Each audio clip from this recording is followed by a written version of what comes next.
Chapitre 3, la loi du plus fort. Dans ce chapitre, je pars de la citation de Darwin qui dit que dans la lutte pour la survie, les plus aptes gagnent aux dépens de leurs rivaux. Il y a beaucoup de choses dans cette petite phrase. Lutte, survie, apte, rivaux. Cette phrase a tellement marqué notre civilisation et notre société et notre mode de fonctionner aujourd'hui.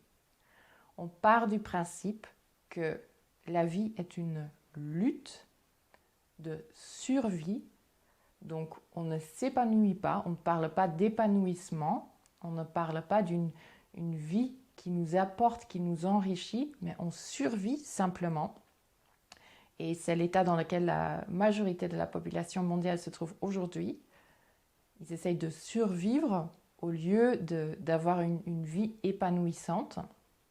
Donc lutte, survie, apte. Les plus aptes gagnent aux dépens de leurs rivaux. Ce qui veut dire qu'il y a des gens qui sont aptes et des gens qui sont inaptes. Il y a une différence, il y a un jugement entre différentes sortes de personnes.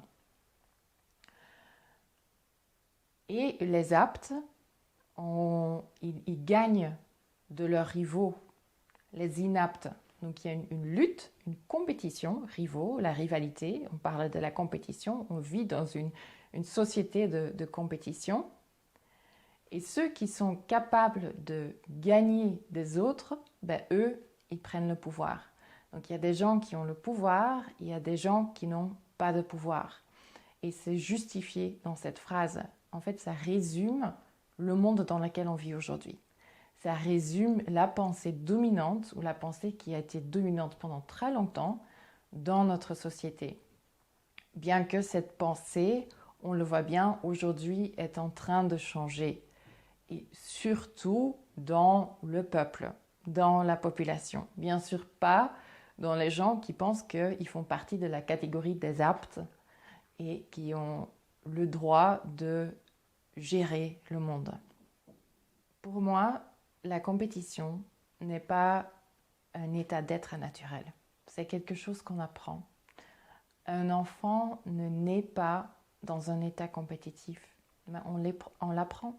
On l'apprend à l'école, évidemment, à travers tout ce système de points, de recevoir une valeur pour le travail qu'on fait à l'école, la comparaison dans la classe entre qui a les chiffres les plus hautes, les plus basses, qui est premier de sa classe, qui est dernier de sa classe.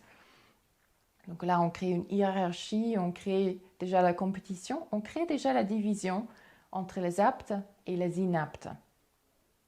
Bien sûr, ça continue tout le reste de notre vie, dans les études, dans le travail et dans chaque domaine de notre société. On reperpétue ce mode de vie compétitif qui nous met les uns contre les autres. Ce qu'on oublie très souvent, c'est la deuxième partie de la phrase de Darwin, de la citation de Darwin. Parce qu'ils réussissent le mieux à s'adapter à leur environnement. Alors, importante nuance, à quel environnement est-ce qu'on s'adapte? Ça aussi, aujourd'hui, dans notre monde et dans notre société, on a tellement de facilité à s'adapter.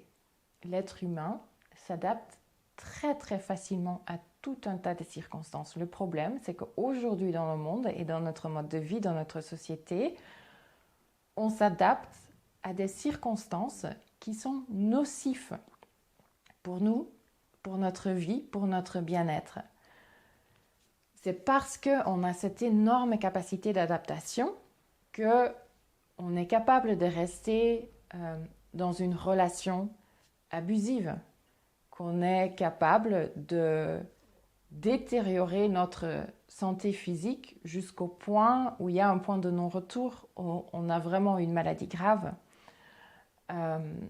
Parce qu'on a cette grande capacité d'adaptation, on est capable de fonctionner dans des environnements de travail, des environnements de vie qui ne nous nourrissent pas et qui ne sont aucunement adaptés à qui on est. On ne parle pas de s'adapter à ça. Ce qu'on devrait apprendre, c'est de s'adapter à notre milieu naturel, au fonctionnement de la Terre. On s'adapte au mauvais endroit.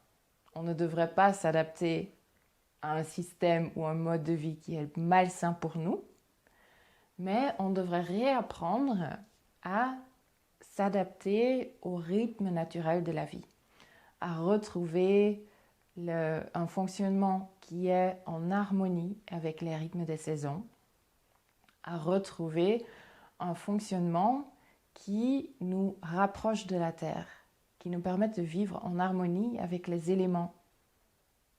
Parce que la Terre, la nature, elle est. La nature, elle s'épanouit naturellement. Il y a une abondance naturelle dans la nature.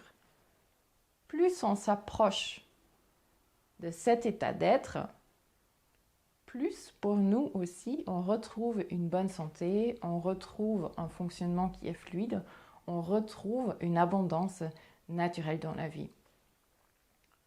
On devrait adapter notre vie matérielle et physique à qui on est, à notre état d'être naturel. Et c'est là où on recommence à retrouver le flux de la vie. Et c'est là où on commence à aller mieux, à aller bien. Donc, le pouvoir de l'adaptation, qui est un vrai pouvoir, attention de le placer au bon endroit.